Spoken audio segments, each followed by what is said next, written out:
Mkuu wa wilaya Kilwa mkoani Lindi, Mohamed Nyundo, amelipongeza shirika la Civic Social Protection Foundation kwa kuzindua jukwaa la kilimo katika wilaya ya Kilwa, kwani litasaidia kupambana na changamoto nyingi zinazowakabili wakulima. Nyundo ameeleza kuwa shirika hilo litasaidia kutoa elimu kwa jamii kuhusu umuhimu wa kufanya kilimo kinachozingatia utunzaji wa mazingira kwa wakulima kutofanya kilimo cha kuhamahama. Kwanza niwape hongera sana, lakini pia mimi ni kushukuru mratibu wa wazo la kuja kuanzisha jukwaa la kilimo kwenye wilaya yetu ya Kilwa. Tuambie tu kwamba wilaya ya Kilwa ina potential kubwa sana kwenye eneo la kilimo na wakulima wapo, na jana nilikwambia kwamba wilaya yetu ndio leader katika uzalishaji wa mazao ya kilimo. Kwa maana ya kitaifa, wilaya ya Kilwa ndio inaongoza kwa uzalishaji wa zao la ufuta nchini, na mkoa wa Lindi ndio kiongozi nara. Kwa hiyo wakulima wapo, hiyo namba moja. Lakini namba mbili, tunalo eneo la uzalishaji kubwa kuliko maeneo mengi ya Tanzania. Ukubwa wa mkoa wa Lindi kulinganisha na mikoa mingine ni mkoa namba 3. Namba moja ni Tabora, namba 2 Morogoro, namba 3 kwa ukubwa ni Lindi. Lakini sisi tuna advantage, eneo letu kubwa ni eneo la wazi kwa sababu idadi ya watu ni wachache. Lakini nipongeze uanzishwaji wa jukwaa hili kwa sababu utatusaidia kuhakikisha kwamba tunalima, lakini wakati huo huo tunatunza mazingira. Tunayo changamoto sasa hivi kwenye wilaya yetu, wakulima wanalima kwa kuhamahama. Msimu huu amevunja msitu, amelima ufuta, msimu unaokuja anaenda kulima sasa. Hii ni changamoto ambayo inawezekana wakulima wetu hawana ufahamu au uelewa. Inawezekana wanadhani sehemu niliyolima sasa haina rutuba kwa msimu unaokuja, lakini sasa hiyo inakuwa ni mawazo tu ya wakulima ambao wanatumia njia zile zile za kizamani kulima, lakini hawana ufahamu kitaalamu juu ya namna gani wanaweza kufanya kilimo kwenye eneo hilo hilo kwa kurudia. Sasa kumbe kulima kwa kuhamahama sio sababu kwamba eti nilipolima imeisha rutuba nihamie sehemu. Kwa hiyo nadhani kupitia jukwaa hili na kwa namna ambavyo tutakuwa tunabadilishana taarifa kwa viongozi na wakulima, inaweza kutusaidia kurudisha maeneo yetu ambayo mengi yalishaharibika kwa kilimo cha kuhamahama. Lakini jambo lingine nishukuru kwamba uanzishaji wa jukwaa pia unaweza kutusaidia kutoa elimu juu ya matumizi ya mbolea kwa wetu. Mkoa huu wa Lindi, kilimo tunachokifanya mara zote tunaamini kwamba ardhi yetu haihitaji mbolea, si ndio hivyo? Kwa hiyo kote, na pamoja na uzalishaji mkubwa tunaofanya, lakini bado matumizi ya mbolea kama tunafanya ni yako chini sana. Kwa hiyo kupitia jukwaa hili pia niwahamasishe kwamba mwahamasishe na kuwapa elimu wakulima wetu umuhimu wa utumiaji wa mbolea. Sasa hivi tunaishukuru sana Wizara ya Kilimo, imeleta wataalamu, imefanya upimaji wa udongo kwenye halmashauri yote ya wilaya ya Kilwa, kwenye kata zote, vijiji vyote na vitongoji vyote. Kwa hiyo viongozi wa jukwaa, na ningependa kuwaomba maafisa kilimo mshirikiane na jukwaa hili katika kubadilishana taarifa za matokeo ya vipimo vya udongo kwenye wilaya yetu, ili sasa vipimo vile vitakuwa vina recommendations, kila eneo ni zao gani linalimwa, lakini pia ni kama ni mbolea, ni aina gani ya mbolea inatakiwa itumike kwenye kila kijiji. Tunafanya kilimo, tunasema sisi ni wakubwa sana kwenye uzalishaji wa zao la ufuta. Msimu uliopita tuliingiza hapa bilioni ngapi? Tulisema bilioni kama kwenye ufuta bilioni 106 msimu uliopita.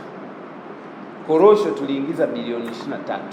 kama sio bilioni 26 msimu uliopita. Hiyo ni pesa imeingia halmashauri ya Kilwa pekee, zaidi ya bilioni 130 kwa msimu. Lakini sasa tuje kuhamisha uhalisia wa fedha iliyoingia kwenye halmashauri yetu vis-a-vis maisha halisi ya hao waliopokea hii fedha. Inafanana? Haifanani. Kwa sababu gani? Tunalima sana, tunazalisha sana, tunauza sana, lakini maisha ya wakulima wetu walio wengi hayafanani na vipato vinavyotokana na mazao na fedha tunayoipokea. Tumeona ni kwamba tunalima mazao ya biashara pekee, lakini tunahitaji kununua kila ambacho tunatakiwa tukonsume kama mazao ya chakula. Kwa hiyo kupitia jukwaa hili pia na kupitia wataalamu wetu wa halmashauri, nadhani tuweke mikakati ya kuhakikisha kwamba tunawaelimisha wakulima wetu pia wajikite kwenye uzalishaji wa mazao ya chakula. Kwa upande wake, mkurugenzi wa shirika hilo Nemes Ilia amesema kuwa kwa kushirikiana na viongozi wa serikali ya wilaya ya Kilwa, shirika hilo litasaidia kuboresha dhana za kilimo msitu kwa kufanya kilimo katika maeneo ambayo udongo na ardhi vimeanza kuchakaa, hivyo itasaidia kurudisha rutuba katika ardhi na kufanya kilimo chenye tija kwa wakulima. Lakini jukumu letu kubwa ni kuwezesha uwepo wa sera, mipango na mikakati mbalimbali inayowezesha kilimo misitu pamoja na kilimo endelevu kwa wakulima wadogo wadogo Tanzania. Kwa hiyo ni shirika ambalo tunafanya kazi Tanzania nzima, na mojawapo ya mbinu ambazo tunatumia sasa katika kuhakikisha kwamba tunakuwa na sera, mipango, mikakati ambayo inaendeleza kilimo misitu ni kuwa na majukwaa ya wakulima ya wilaya, ambayo ni majukwaa ambayo yanaleta pamoja wakulima pamoja na wadau wote ambao wanafanya kazi kwenye mnyororo wa thamani wa kilimo, lakini pia unawaleta pamoja na halmashauri kwa ajili ya kujadiliana kwa pamoja mbinu mbalimbali za kuweza kuhakikisha kwamba wakulima wadogo wanasaidiwa, vikwazo vinavyowakwamisha wakulima wadogo vinaondoka, ili wakulima waweze kulima kwa tija kwa ajili ya kuongeza kipato chao na kuongeza pia usalama wa chakula pamoja na lishe kwenye familia.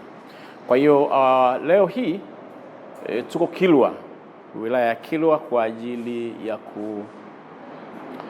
ya kuwezesha uundwaji wa jukwaa la kilimo la wilaya, na tumekutana na wadau wote hawa ambao nimewaelezea kwa ajili ya kuunda jukwaa hili, na tumefanikiwa vizuri sana kwa sababu pia tumepata ushirikiano mzuri sana kutoka kwa wenzetu wa halmashauri, lakini pia serikali kwa ujumla, kwa sababu mkuu wa wilaya ya Kilwa ametupa support au ametupa msaada mkubwa, ametupa ushirikiano wa kutosha sana kwenye kuhakikisha kwamba tunaunda ile jukwaa, na ili kuonyesha kwamba anatupa ushirikiano, yeye mwenyewe ndiye ambaye amekuja kwenye kikao hiki na kuzindua rasmi jukwaa la kilimo la wilaya ya Kilwa. Na kuna baadhi pia ya ushauri ambao mkuu wa wilaya ametupa na ambao kimsingi umeendana sana au kabisa na dhana yetu ya kilimo misitu, kwa sababu mojawapo ya ushauri ambao ametupatia ni kuhakikisha kwamba kwenye yale maeneo ambayo wakulima wamelima lakini hawakulima kwa njia endelevu, tuhakikishe kwamba tunawezesha upatikanaji wa miche ya miti, hususan miche ya miti ya matunda pamoja na miche ya miti ya mazao ya biashara kama korosho, ili walime au waweze kupanda kwenye hayo maeneo ambayo udongo na ardhi vimeshaanza kuchakaa, kwa ajili sasa ya kurudisha mbolea pamoja na rutuba ya ardhi, ili ardhi sasa iweze kuendelea kuzalisha kama ilivyokuwa iko zamani. Na kimsingi ukiangalia approach au tunasema njia ambazo tunatumia kufanya kilimo misitu ni hiyo ambayo mkuu wa wilaya amependekeza, kuhakikisha kwamba kwenye shamba badala ya kukata miti yote unakata miti alafu unaacha baadhi ya miti, ili angalau kuhakikisha kwamba rutuba inaendelea kuwepo. Kwa upande wake, mkurugenzi wa shirika hilo Nemes Ilia amesema kuwa kwa kushirikiana na viongozi wa serikali ya wilaya ya Kilwa, shirika hilo litasaidia kuboresha dhana za kilimo msitu kwa kufanya kilimo katika maeneo ambayo udongo na ardhi vimeanza kuchakaa, hivyo itasaidia kurudisha rutuba katika ardhi na kufanya kilimo chenye tija kwa wakulima. Umewaomba wataalamu watupatie matokeo ya udongo. Ni kweli kabisa. Sisi kama wakulima tunapoelekea kwenye kilimo ni muhimu kufahamu nalima hapa, nina uhakika nikilima zao gani nitapata kwa sababu ya udongo unaruhusu. Lakini pia umezungumzia kuhusu masuala ya kujikita kwenye mazao ya chakula. Kama tunavyoona hali yetu ya ukame ilivyo, kwa hiyo tukiwa tunajikita kwenye mazao ya chakula tutapunguza uhaba wa chakula katika nchi yetu ya Tanzania, hususan wilaya yetu ya Kilwa. Nimefurahi sana leo kupata mafunzo yanayohusiana na kilimo ambacho kwa Watanzania kinawaletea tija. Lakini pia katika kilimo hiko kuna changamoto mbalimbali ambazo wakulima wanazipata. Kwa mfano, bei kuwa finyu ukilinganisha na gharama za wanazotumia. Lakini pia kuhusiana na mfumo wa stakabadhi za ghalani unakuwa hauzingatii mifumo ile ya uuzaji. Kwa mfano, mtu nikipima leo korosho naweza kukaa mwezi mmoja sijaweza kupata hela, nalo inakuwa tatizo. Hawazingatii yale taratibu ambazo zinatakiwa. Inatakiwa mtu akipima korosho ndani ya siku 3-4 anapata hela yake, kama kuwapeleka watoto shule anawapeleka shule. Lakini si hivyo ambavyo inavyofanyika. Inafikia hata hawa choma nao pia mimi binafsi niweze kusema wanawadhulumu wakulima wadogo.